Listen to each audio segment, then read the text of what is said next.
Well, howdy, folks. I know it's been a while, but hey, I'm back for another Kdog Goes to the Movies. This time, we're actually going to go to the movies. We are going to watch a classic, actually. This is a one-time thing. You know, it's one of those Fathom events. It's actually sponsored by Turner Classic Movies. It is the 1959 classic with Charlton Heston, Ben-Hur, as we're going to watch today. You can play along with this as well. You don't have to come to the theater to see it with me, but because this is a rare occasion that you get to see a big epic on the big screen for one night or whatever. However, you can watch this at home. I'm sure it's available on your favorite streaming devices, or I know it is available on DVD and Blu-ray. So, this movie is kind of long. It's going to run about 3 hours and 40 minutes. It does have an intermission, so you can get up and go to the bathroom and whatnot. Like you can't do that already. But this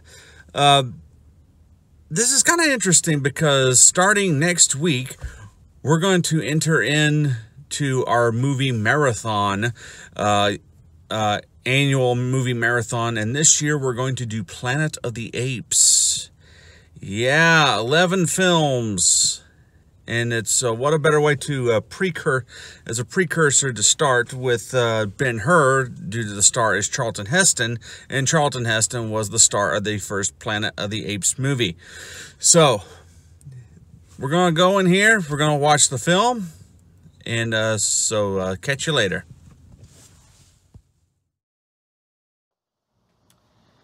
Well, howdy, folks. I'm back home, back in the house. Just got out of seeing Ben-Hur. We just completed Ben-Hur for the evening. Wow, you really miss a lot bringing when these movies come back to the big screen for one night. They're a little bit more pricey. You know, the average ticket price is around $10. This was around $12. But to see the film back on the big screen, of course, I never did see it on the big screen. I always saw Ben-Hur on TV, DVD, and Blu-ray.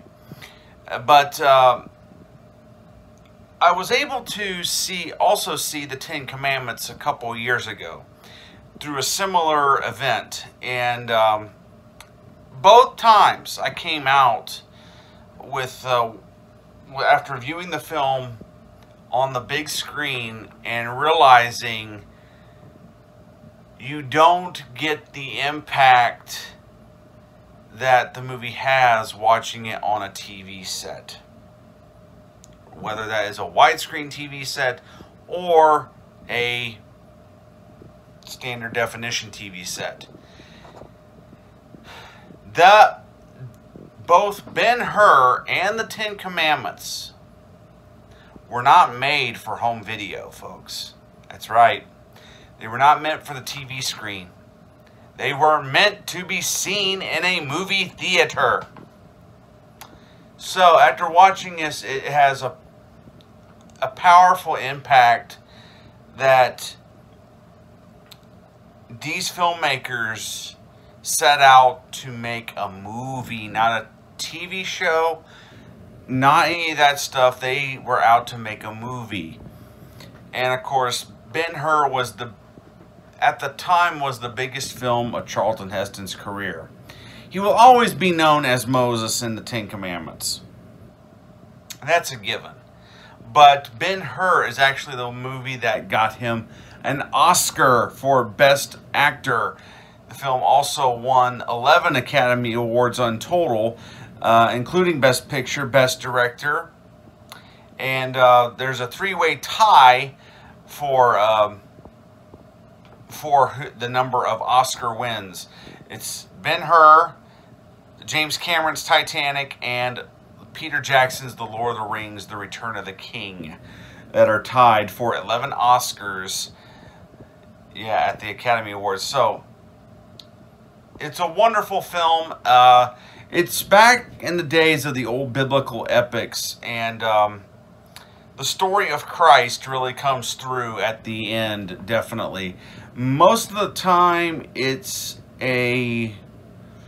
about the feud between a Roman and a Jew, but at the end, you realize that it's kind of intertwined, because the character Masala, played by Stephen Boyd, actually does say this race is not over even after Masala. Spoiler alert: Masala dies. I'm not going to tell you how he dies. Of course, you just saw the movie. You ought to know how he dies. He said the race isn't over. It's true to a point, because Judah Ben-Hur, in a sense, becomes Masala.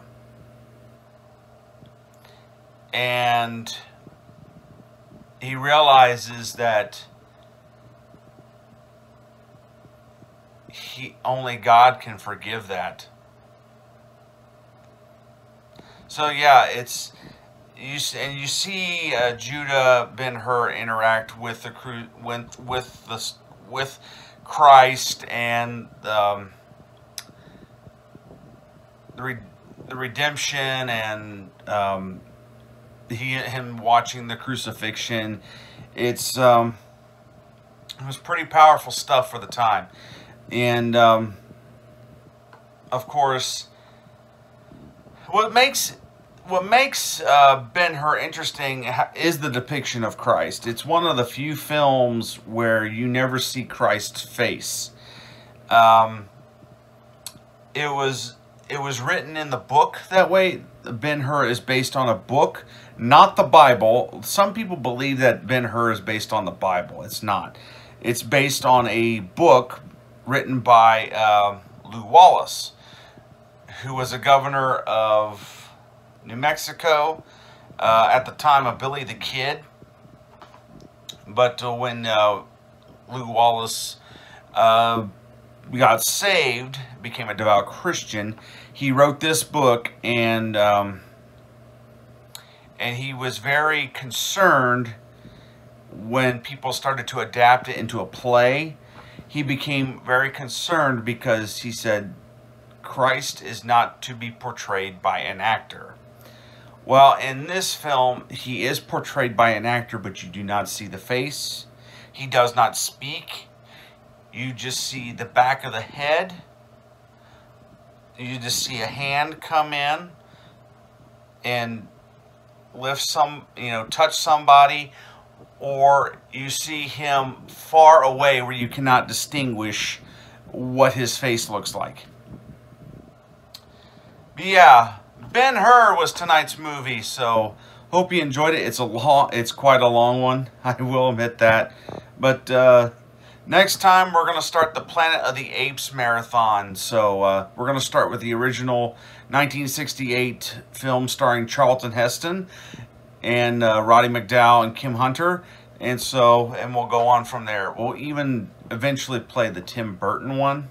I know a lot of you won't be looking forward to that, but yeah, we're going to watch the whole entire Apes saga, see how it changed from 1968 all the way to 2018, when the War for the Planet of the Apes came out.